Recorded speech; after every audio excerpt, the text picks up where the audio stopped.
Several processes must be developed in parallel to allow the emergence of a true democracy. First, there must be enough indignant, outraged people who see the injustices of the system.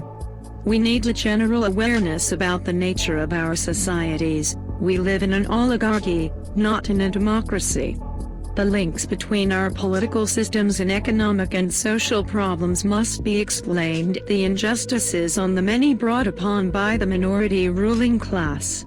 This first part is sort of an enhanced awareness, which would give rise to the second stage, possibly enabling citizens to resolve the problem.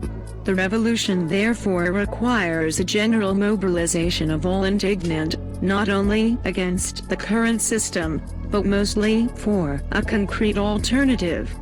Thus the 15M movement in Spain with its slogan, Real Democracia, Real Democracy Now, drew the bright and inspiring line that all popular protest movements were then going to follow. Real democracy, a system where the people really have the power, is emphasized throughout these movements. However, there is not much reflection on the development of a real democracy applicable across nations. All democratic activists must focus both on the practical struggle, but also on the theoretical construction of a concrete solution. Without a sound and global alternative, the movement will remain a kind of citizen lobby opposing injustice but will never become a revolution or a force able to bring out democracy. The distribution of power in a society is organized with a constitution.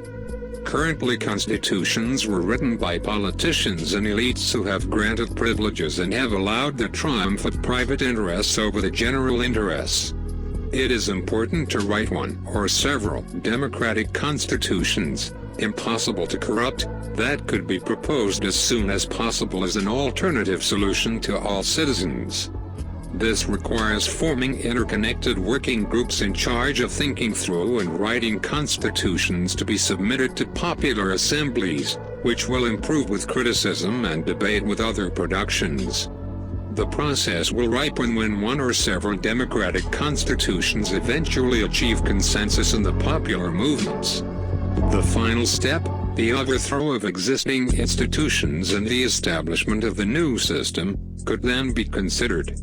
As you can see, the revolutions in which the intended social project had not been clearly defined by a constitution, a predefined organization of powers, were all recuperated, the Soviets and the USSR, the revolutions of the Arab Spring, the French Revolution, and so on.